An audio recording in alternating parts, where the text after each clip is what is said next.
Hello, and have we got some both crypto and AI news for you? It seems like the United States government, especially the DOJ, seems to be wanting to extort Binance for $4 billion. And this could have radical impacts on the crypto market. Now, surprisingly, Binance is actually up today, mostly probably because people expect Binance does have $4 billion because Binance is wildly profitable and they will be able to operate in the United States afterwards, but not so fast. I actually believe that they still won't be able to operate in the United States afterwards because I do believe these agencies want to kick all the foreign exchanges out of the United States. So the only exchanges with fiat on-ramps would be the ones in the United States so they can actually control them. And of course, this isn't good for the rest of crypto because $4 billion is a freak lot of money. And this will basically de-incentivize foreign crypto companies from actually working in the United States to avoid this giant, massive fine they just levied on Binance. Now, I don't actually know how much evidence the DOJ has on Binance, and they specifically said that even if they pay the $4 billion fine, CZ still might be charged. My guess is they're still negotiating, and CZ is going to negotiate a settlement where he will not be charged if they pay $4 billion. Because you know what? That $4 billion got to pay for something. It can't just be like, hey, you give us $4 billion and we're still going to charge you. That seems like a really bad deal for CZ. Now, how can this impact the crypto market? Well, outside of the fact that foreign companies will no longer want to work in the United States because they don't want to pay $4 billion, and the fact that I don't think Binance is going to operate in the United States, I actually do think it could result in a dump for some of the Binance held assets. Now, dumping BNB and decreasing the price of BNB is probably like the last thing Binance will actually do. So their other holdings will be hit first, whether it's Bitcoin or some altcoins. So I don't know what kind of altcoins Binance actually holds right now. I think we've actually gone over it once in another video, but I might look that up again. If they have to liquidate some of those assets to pay off a $4 billion fine, which obviously they might have to, that definitely might affect that altcoin price. So it's worth taking some time to go research what will actually happen with that. So essentially, a resolution could come at the end of this month, and there's only 10 days at the end of this month, so they might start liquidating at that point because they have this giant ass fine to pay. And of course, I do think they are going to drop the criminal charges against CZ. This is essentially the government wanting money from Binance. I don't know if it's anything else. Remember, the government hasn't been all that great in its lawsuits against crypto companies. They've kind of been losing, especially the SEC. The DOJ does have more power, but they haven't really been that great, besides the SBF case, in proving any of these allegations against these people. And of course, they can't really get to CZ because he's not in the United States. He's not coming to the United States anytime soon. So there's a lot of other stuff that's going around, and I'm not exactly sure what's going to happen with CZ, Binance, and all this stuff. He's a resident of the United Arab Emirates, and they do have an extradition treaty with the United States of America. So they could be extradited to the United States. But I think if they want $4 billion from Binance, they're going to have to agree to drop those charges. Obviously, BNB Coin has responded positively to this, but $4 billion in liquidity may be kind of hard for them to come up with. So I could see some dumping for coins that Binance owns. So please watch out for that. They do own some Bitcoin, but they'll probably try to dump some of the altcoins first.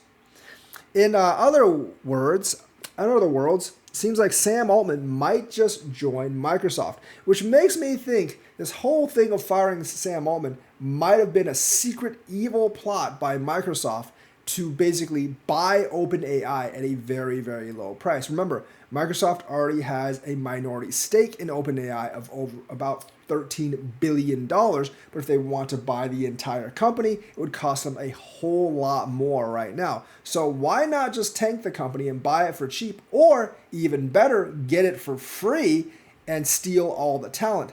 Because basically 500 of the engineers out of 700 employees, basically all the human talent from OpenAI, which is basically all of what OpenAI is about, has essentially agreed to come over to Microsoft from OpenAI. And even if they go back and do OpenAI again, Microsoft might actually just buy them for more money. And you gotta believe this altercation has decreased the market value of OpenAI. So that's why I'm suspecting it could all be a Microsoft plot. Obviously, this is just a theory. I don't have much evidence for this. And Microsoft seemed super pissed off that they fired Sam Altman. And of course, now the board's going to be completely fired, so it's backfired on them. But maybe Microsoft was the one pouring gas on the fire from somehow behind the scenes. Obviously, I don't have any proof of that. It's probably not true, but it would actually make sense if you want to buy OpenAI at a much lower price than what it would be valued at right now. I mean, OpenAI is actually a foundation, but the board members were pretty powerful. They just misdiagnosed how powerful Sam Altman would actually be, and they didn't really take a temperature gauge of who the people in the company would actually support. Obviously, all the investors supported Sam Altman despite allegations from his sister, and all the employees supported Sam Altman as well. Some of them probably came along specifically because they wanted to work for Sam Altman. And with him being fired, they're going to go as well. So very good chance that he actually ends up going to Microsoft, taking all the actual talent from OpenAI with him. And if that's the case, Microsoft basically bought OpenAI for free. And OpenAI without Sam Altman and all that talent will just be a shell of itself. And those board members that fired Sam Altman will be completely and utterly screwed because now they have kind of a worthless company. Sam Altman was obviously the face of the franchise, and they just didn't realize that, and now they're going to have to pay for their folly. So next time, before you fire an important person in your organization, make sure that that person is not the organization itself, because Sam Altman was the only person that anyone knew from OpenAI, and he is the head honcho, the main guy, and he's more powerful than all the board put together. In other words, Tether has frozen large amounts of money, $225 million in USDT, because they were linked to scammers, and there's a DOJ investigation. So yes, Tether is centralized. They can actually freeze your money, just in case you had any assumption that they weren't centralized. They are completely centralized. So stablecoin issuer Tether has roughly 225 million worth of USDT as part of a U.S. Department of Justice investigation into a Southeast Asian human trafficking syndicate. Very, very serious accusations. Of course, Tether is working with the DOJ and the crypto exchange OKX, so they're actually complying with the DOJ and they're following all the rules. So I don't know how much the DOJ will actually go after Tether. They'll probably still go after them, but maybe they'll get better treatment. And they froze $225 million in external self-custodied wallets. The firm reported the illicit funds had been used by a crime syndicate responsible for a pig butchering romance scam. That sounds kind of weird. That does. And of course, that is where the actors attempt to develop an online relationship with unsuspecting individuals, often convincing them to invest in legitimate businesses before conning them. That seems like catfishing from a business perspective. You know, instead of Shark Tank, they should make a show called Catfish Tank and see how that actually works. Tether freezing followed a month-long investigative effort into the location of the funds between the firm OKX and the DOJ. So obviously, there's a lot of funds scammed, and Tether is helping them get it all back.